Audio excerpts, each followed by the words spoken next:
set after the rip, and then just check my levels real quick. Yeah.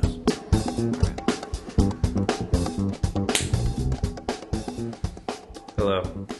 Hi. Welcome Hi. to another episode of Not Coming Soon, the classic podcast, in which we tell you about the stories that are not coming soon. This is an endeavor that we've gone on together, and together with each other and with each other. That's an all-encompassing together. Mm-hmm. Yeah.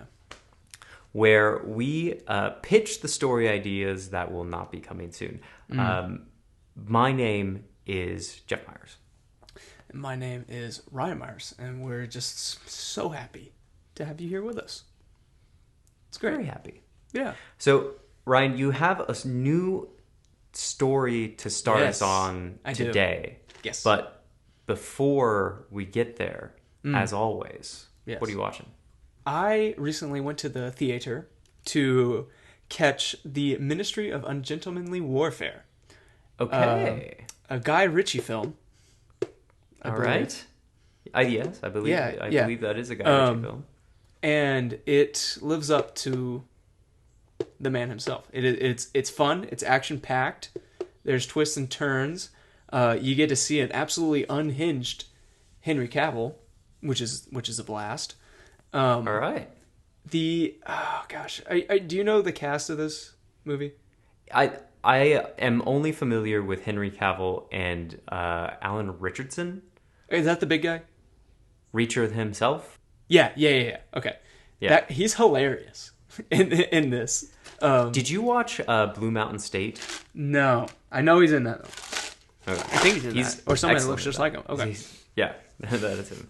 I saw his today, comedic chops really show in that. Yeah. I saw today that he lost out to Chris Hemsworth for Thor because he wasn't... I don't know who this tidbit came from, if it was him or if somebody told him this, that he wasn't taking acting seriously enough. Cost him the job of Thor. And I could see it, especially how absolutely massive he is in The Ministry of Ungentlemanly Warfare. He's massive. It's staggering. And they don't shy away from it. But he is also on a campaign to get himself cast as the DCU Batman. He's an interesting character. He is all around saying he wants to play Batman. I think he's got a slim. I think he's far too large as of right now to do that role. I'd say I could see it though. He gets some suaveness to him, but we'll see. I mean, the cartoon Batman is a tank. He's like a tank. So I don't know. He looks more like a traditional Arthur Curry, Aquaman. Yes. Not that I don't absolutely adore the Jason Momoa version of Aquaman. Saw the second one. And we're not doing this. We're not slipping into a superhero conversation again. No, sorry. This is my fault for bringing up the Superman comment or the Batman comment. Go. Okay. Yeah. Ungentlemanly Warfare. Yes. Please. Crazy, true story. Absolutely nuts. It's based on secretive covert ops that were going on in World War II that were classified until 2013. Wow. A little bit of time has passed since World War II.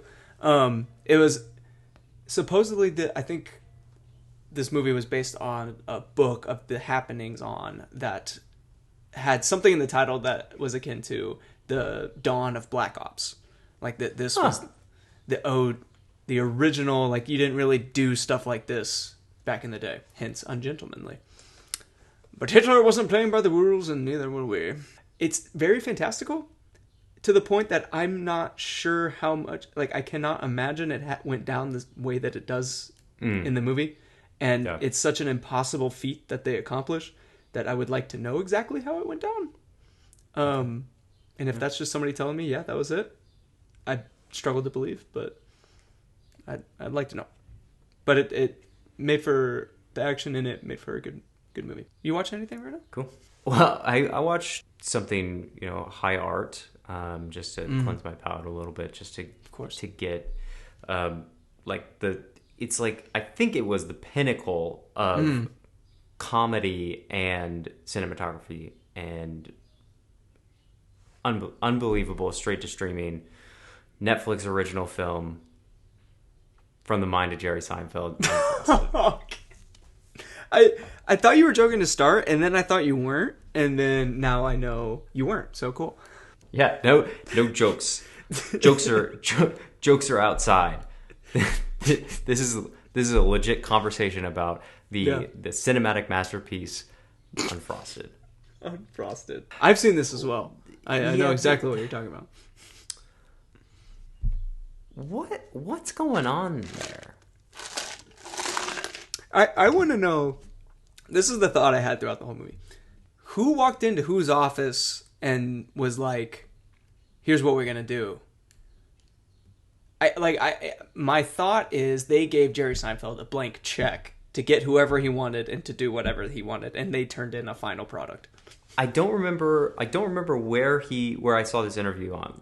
But he was being interviewed, and the only one that I can think of that I actually watched was, have you seen anything about the John Mulaney live things on Netflix? No, I know it's there, but I haven't gotten into it. It's a mess.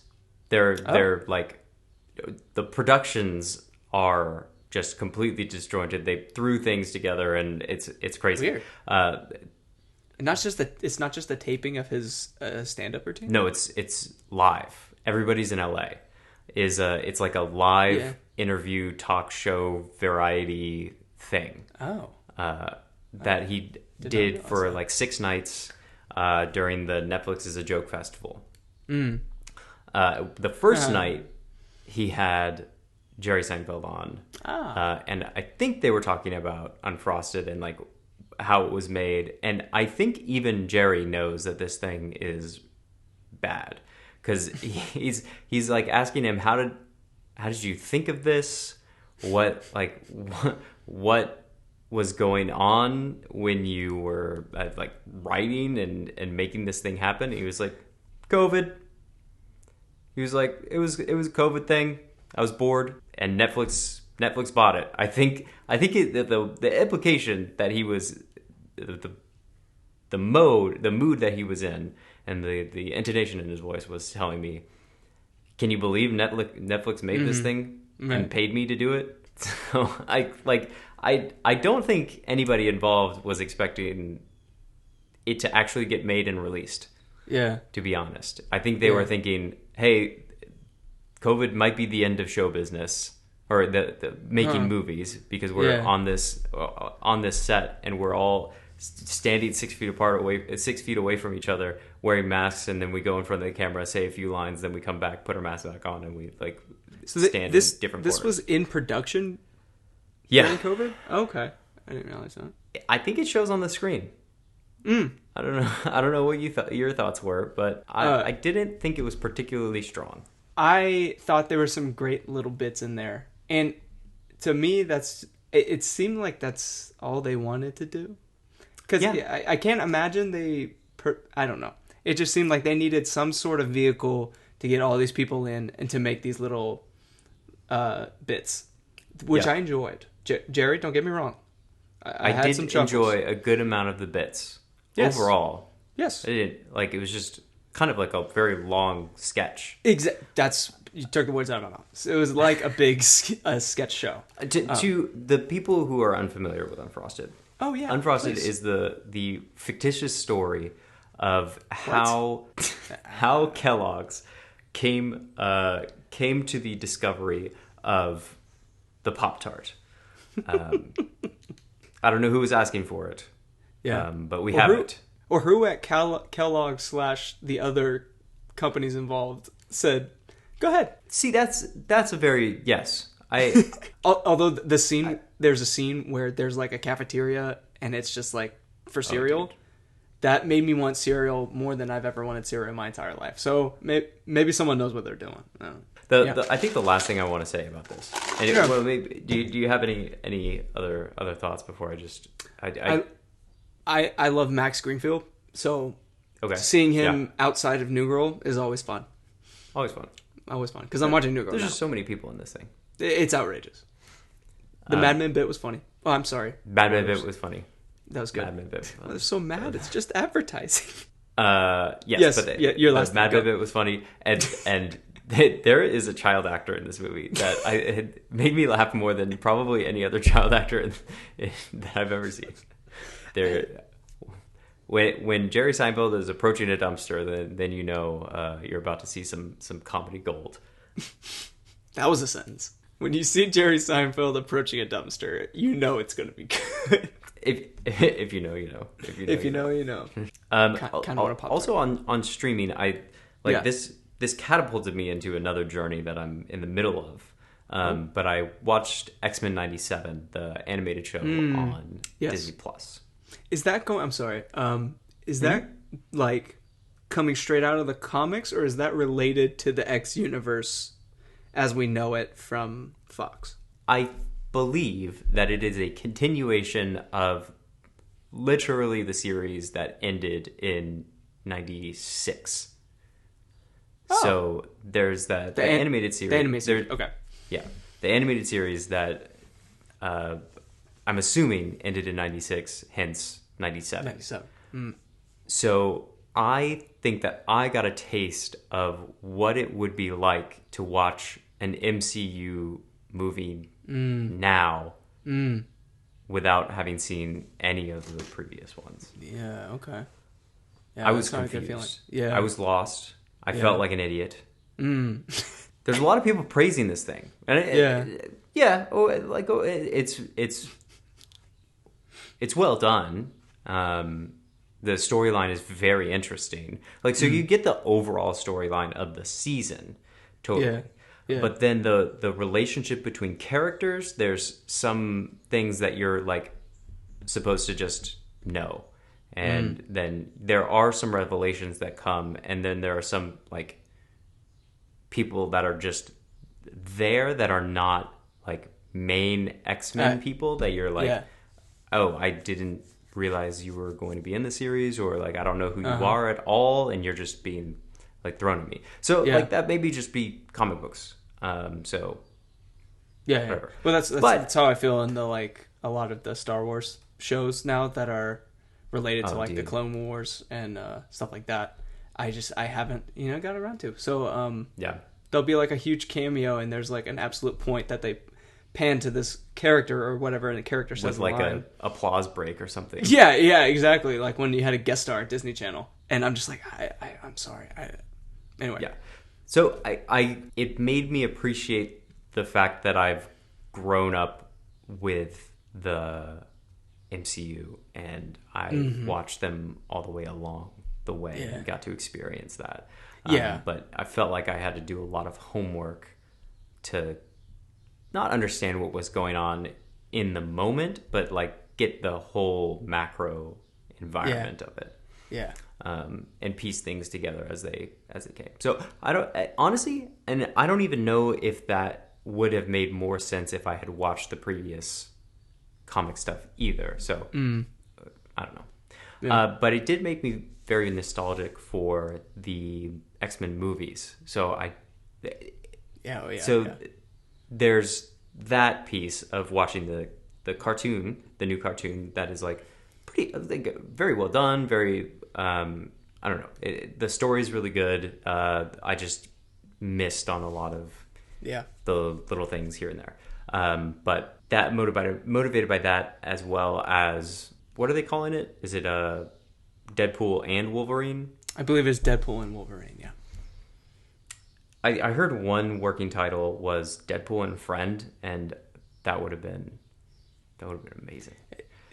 I love the line they walk with Deadpool so skillfully, like a tightrope of absurd, like almost dumb comedy, but it's mature. I don't know how they do it. Smarter people than I are paid a good amount to write and act in these things. Yeah, and I appreciate that. So thank you. That has set me down a path of rewatching all of the Hugh Jackman performances as Wolverine. So I watched X-Men, I watched X2, eventually I'll watch The Last Stand. Right. As we approach when does that come out? Deadpool and Wolverine. I can't even give you. It's such a. Trailers are so strange to me these days because it'll either be announcing a movie that's coming out next week or a movie that's not coming out for like 8 months, possibly a year. Oh, July 26th. I was gonna say July, but I was like, I felt that was maybe too short. I don't know, but I like it. July what did you say? Sorry. July 26th. So like end of July. In July. You got plenty of time. Okay. I was trying to avoid the trailer just because yeah, they give away too much these days. But I couldn't. Given that we have so much time, I think it's going to be pretty much impossible to avoid watching this trailer. Yep. It's, you see Kevin Feige is like, it's nice because we're like the underdogs now. Like, people expect this to be bad, so we're going to give them something good. It's like, probably should always give us something good, but how the mighty have fallen. Easier to surprise people that way. This it is all part of the master plan. Yeah. We purposefully put out garbage for the extended period of time, and now we're giving you this.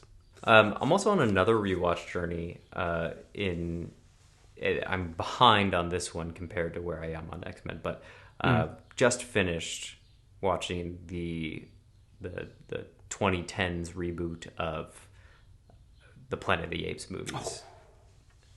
Yes. Let's dig into this, please. Phenomenal. They're so good. Phenomenal. Okay. What I am most familiar with Rise, obviously. Yes. Yes, same. My familiarity goes steadily down with each iteration.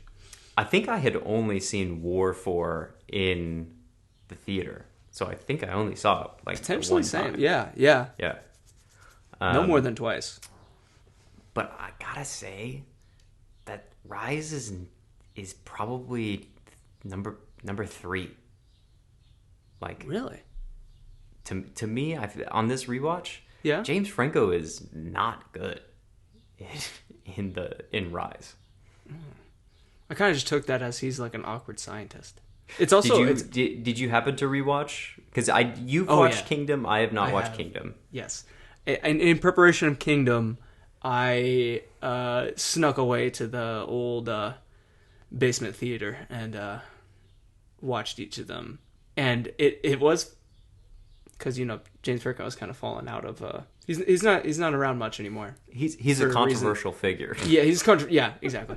So seeing him and remembering the days of James Franco was interesting. Yeah, he was pretty like phenomenon. Like he was in like really dumb comedies as well as some pretty serious gritty stuff. So yeah. It spanned the gamut of genre, defied genre. So, is your take of Rise being 3 the third best? You're saying the third best. I would say the third best of the 3 that had been out. Of the 3, solely because of him? No, I like maybe so. Not solely because of him, but I felt like Dawn and War are really strong. No disagreement here. Yeah, Rise felt the presence that Andy Serkis has, like Caesar has in Dawn and War, is like you hang on his every word. There's not many of them, but they're incredibly impactful anytime he speaks.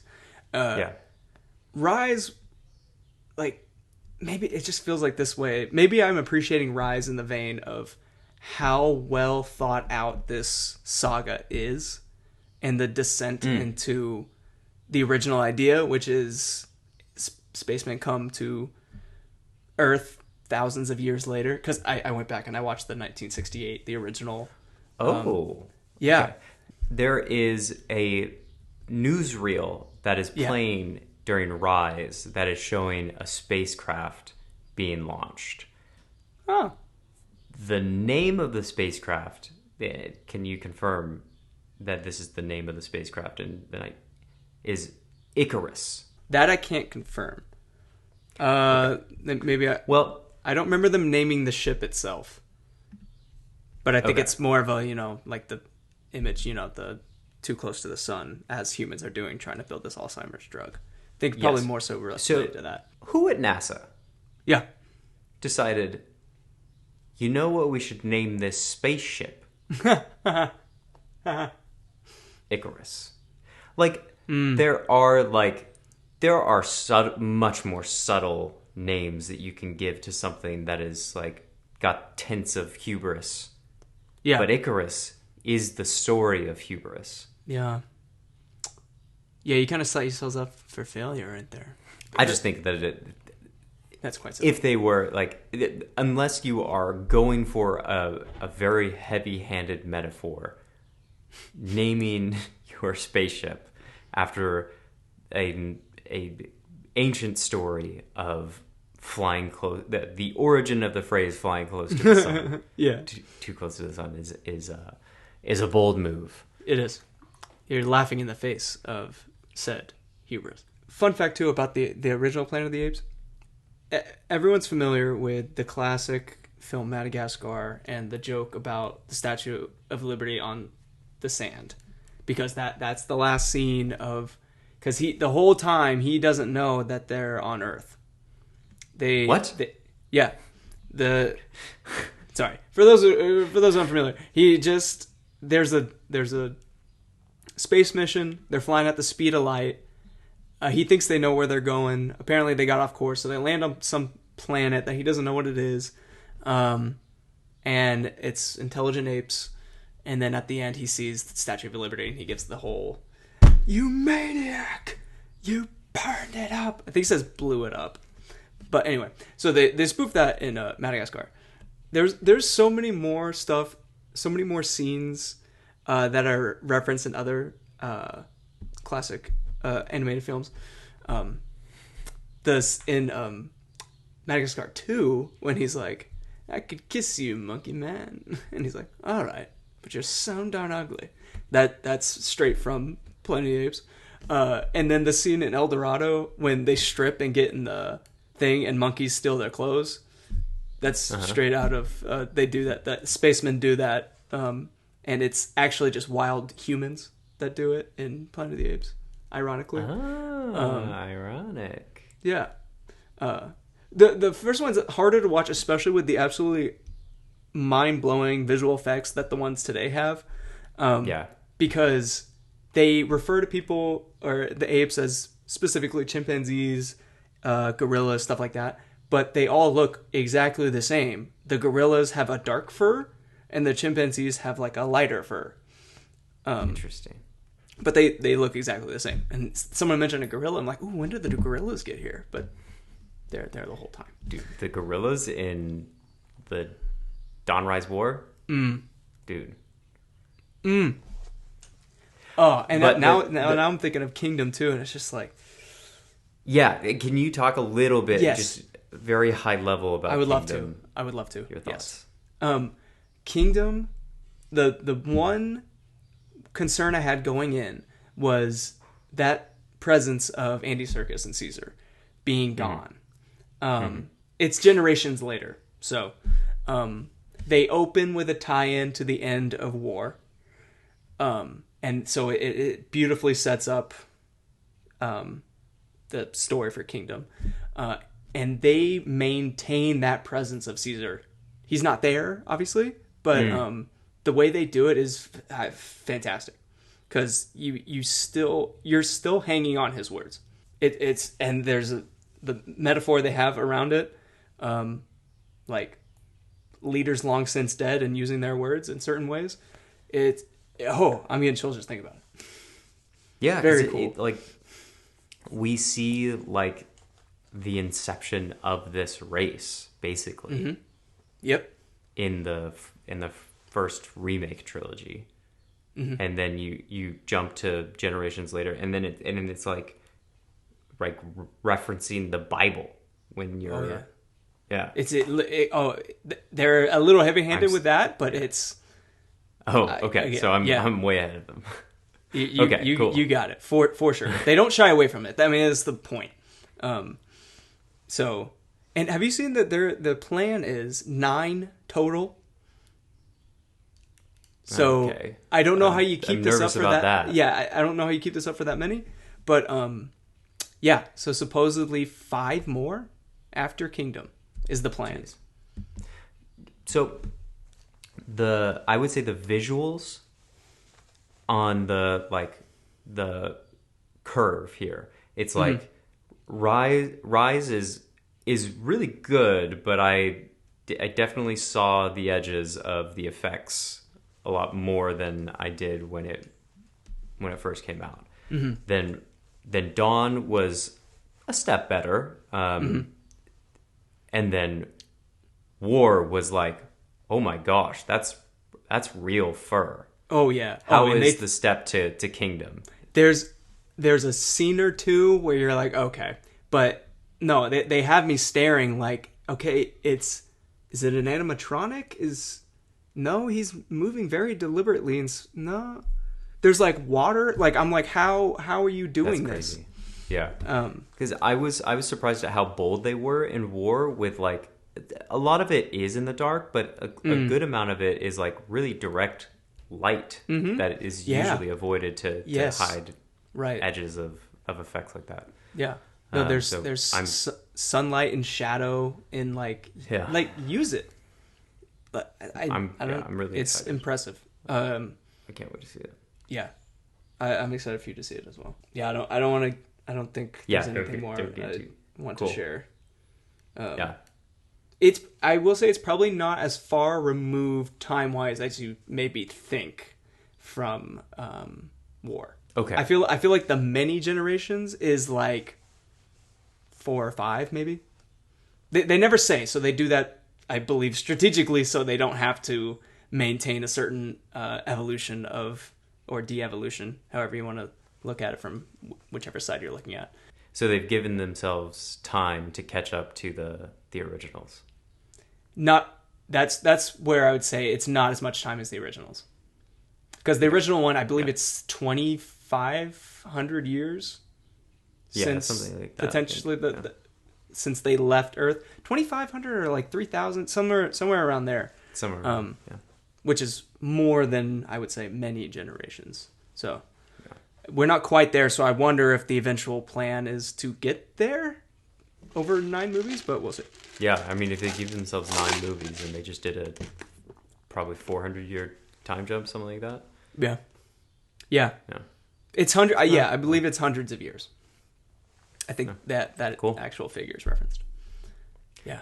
Well, you got a story for us? I do have a story for you guys. I get so excited talking about Planet of the Apes. Okay.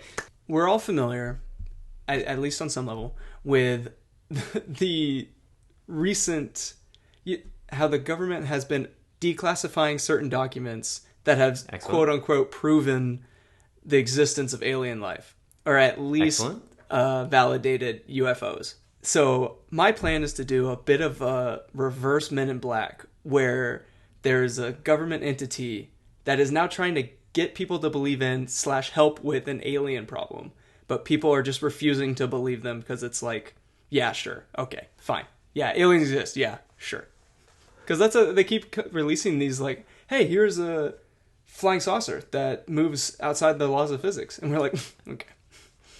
You're like, no, this was taken from a military plane. This is legit. Okay. Yeah.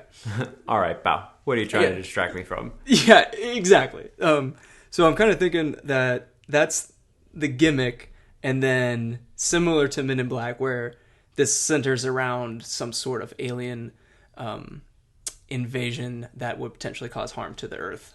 It's like that, but they're trying to get people to believe in it, and they won't. Do you think of it as like almost like an absurdist office comedy where they're like the marketing department for this agency who is like trying to... Excellent. Yes. Yeah. And I'm picturing boardrooms, action plans, just like, guys, this is not working. but we need to get this information across. Okay, so I'm picturing like a scene where you have that conversation with. What if this is like a bottle episode kind of movie? You're in the boardroom, and you're given this pitch like, okay, let's send out this military leader who did see this thing happen. He has documentation. Let's have him do a hearing in front of Congress, and then you have it happen, and then you cut back to the, like, you don't even show it happening. You just cut to returning to the boardroom to debrief how it went. And then you're just watching them watch somebody on YouTube watching the Congress. Hell, yes. The hearing. Like a classic and they're influencer. They're debunking everything that he's saying. They got picture in picture. Like, literally, yes. It's, oh my gosh, it's like perfect because it's like the crazy conspiracy theorists about like trying to prove aliens, or now it's like insane to do it the other way. Be like, yeah, there's no way. Okay, government's trying to lie to us again. Classic. Another approach could be the government approaches an marketing, branding consultant, and we are doing this from their point of view, where one, they're going to have to be convinced that it's legit, and then they're going to have to try to convince the public that it's legit. And so that can give us more of a acts. Like, the government comes to them and is like, hey, we need your help with this. And they're like, okay, what is it? Aliens are real. We need people to believe us. Okay. So then them convincing them, and then them trying to convince the people. What if this marketing agency, this advertising agency, their main claim to fame is all of the like Sasquatch merchandise, like selling the idea of Bigfoot. And we start with them coming off of like a success party, celebrating convincing people, convincing, I don't even know, hitting some milestone, convincing people about Bigfoot. We could go, this could be like the history of the firm, and it's like, I don't even know when this was released, but like it's the classic Bigfoot footage, and they're throwing a party with that footage like plastered all over the walls, and it's like they're like high-fiving and everything. And then there's some guy that walks in the suit that it looks like Bigfoot's in, and then like pulls off his head, and it's like excellent. And then maybe we go through a bunch of them, or do you want to stick to?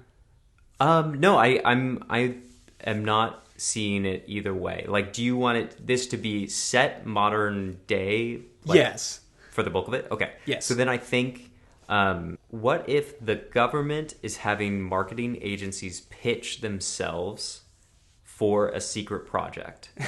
And we're following one that is showing off their success story, and they show footage of their like original team doing this. That is their heritage is rooted in making people believe in Bigfoot.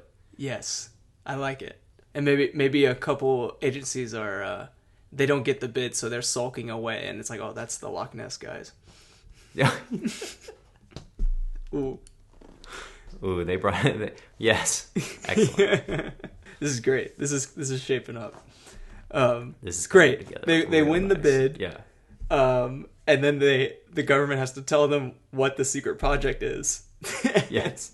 And we should have a big moment. We should have a big moment where one of the people on the marketing agency is talking to like their spouse or something, and they were getting really worked up about this project, and then they're like, "You don't get it. I'm finally doing something that matters." Like, they're trying to convince them, their spouse, that they're telling the truth about aliens. Oh yeah. So they're like, absolutely. Yes. Yeah. Yes. Show the absolute deep mistrust of this topic.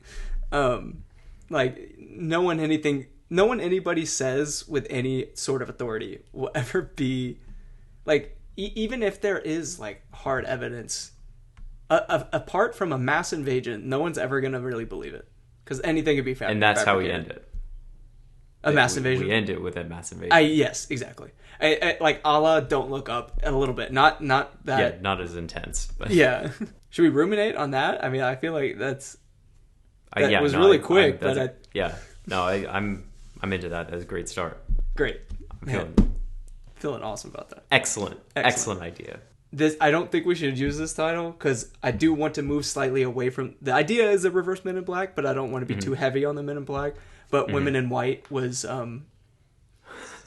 something that popped in my head today. Okay, but like, what if our main characters are these women that run the marketing agency that happen? What if we spoofed a name of a major ad agency? Okay, like what? What's the? I wonder if we're talking about the same thing right now. What ask your question. What's the Mad Men agency? Yep, I literally just Googling that. Let's see. Mad Men. We could just do like Sterling Cooper. Names. Sterling Cooper is the name of the advertising agency in Mad Men. I kind of like your 3-name, like a law firm type. Yeah. And we could do like a deep... This is where I feel like deep dive into like some sort of lore where these names make total sense, but to most people they mean nothing. Yeah, like we have to do like classic alien. Ooh, okay, yeah. Names. We got to put a Mulder. I was like, we either got a Mulder or a Fox, or what's Scully's first name? Dana. I could only think of Deborah. I'm like, it's not Deborah. Marvin. Oh, that's good. Do they refer? There's a character in E.T. named Elliot. Isn't the kid's name Elliot? The kid's name, yeah, the kid's name is Elliot. So if we did like Marvin, Mulder, and Elliot, that's pretty good. That's obscure enough to not be like too cheeky, but also clear enough for anyone to actually piece that together. So we go Marvin, Mulder, and Elliot. Wait, I feel like it's got to be another M. Marvin, Mulder, and Mork.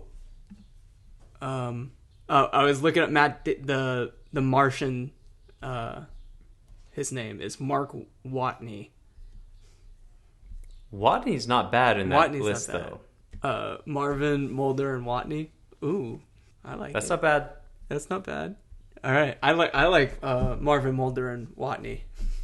Let's do it. Nice, excellent.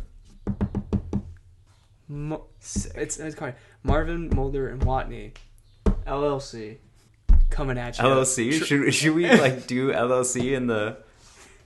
Ooh, the title. In the title? Yeah. I think we should. Excellent. Marvin, Mulder, and Watney LLC. Coming to theaters not soon. Fantastic. Dubs. Dubs. LLC. Although I don't think we should change it. I love that. But it'd be funny if we did like 2 L names and a C name, so it's LLC. But we'll save it. We'll say that. We'll sit on that. Nice.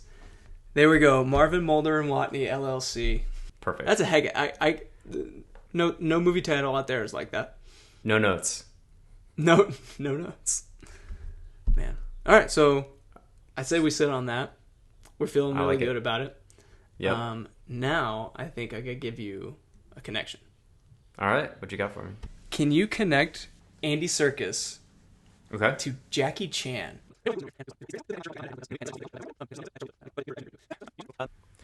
Man, sometimes your mind just draws a blank. Yes, it does.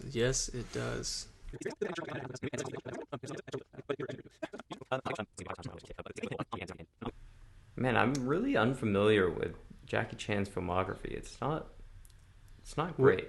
What are you going from? So I'm either like thinking about Shanghai Nights or The Karate Kid. Mm. But even within that, I only have one connection out of that, you know? Yeah. Let's see. I will say I'm not using either of those for Jackie Chan. Okay. He is in something that has a plethora of talent, including himself, of course. I'm also, I guess I could use Kung Fu Panda.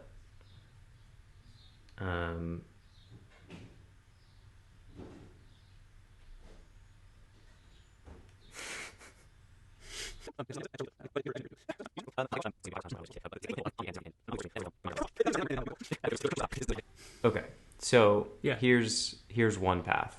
Okay. I don't. You like don't seem happy. Okay. I'm not happy about it. All right. Did you do it? I looped to Jackie Chan. Do you want to hear this though? Listen to this. Yes, one. I want to hear this. Okay, so Jackie Chan is in Shanghai Noon with Owen Wilson. That's a sequel. Okay. Okay. Sorry. Shanghai Nights with Owen Wilson. Yeah. Who is in Night of the Museum with Ben Stiller, who's in Tropic Thunder with Jack Black, who's in Kung Fu Panda with Jackie Chan. Okay. That's a phenomenal route. There is... your last step where you go back to Jackie Chan, there's a step that goes to Andy Serkis.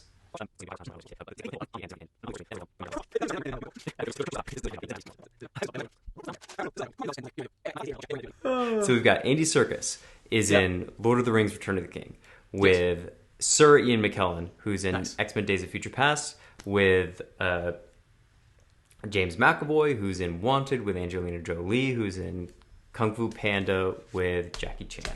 Phenomenal. From Days of Future Past, I was going to do Rose Byrne, who is in Neighbors with Seth Rogen. Yes. Seth Rogen is in Kung Fu Panda. There you go. Easy enough. So my original was Andy Serkis is in King Kong. He plays both King Kong himself and then a crewmate on the ship. With You're Jack more Black. familiar with that film. Yes. With Jack Black, who is in Kung Fu Panda with Jackie Chan. Alternatively, we could have done Andy Serkis is in The Prestige with David Bowie. Prestige. Yeah. David Bowie is in Labyrinth with Jennifer Connelly. Jennifer Connelly is in A Beautiful Mind with Russell Crowe. Russell Crowe is in The Nice Guys with Ryan Gosling. Ryan Gosling is in The Amazing Spider-Man with Emma Stone.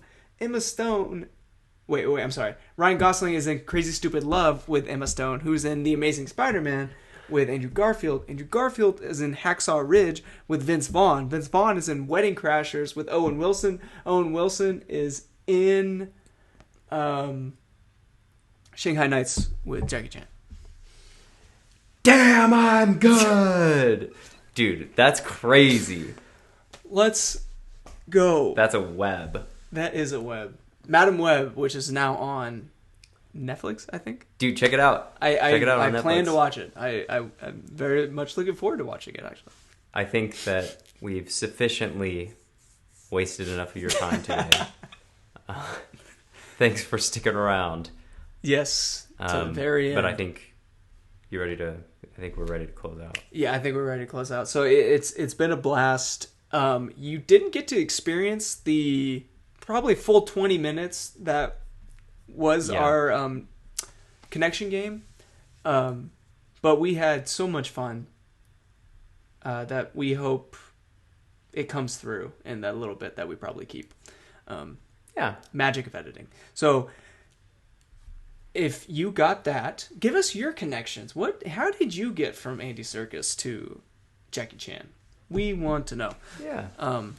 But in the meantime, it's been fun, and we love having you. We love seeing you, and we will see you next time on Not Coming Soon.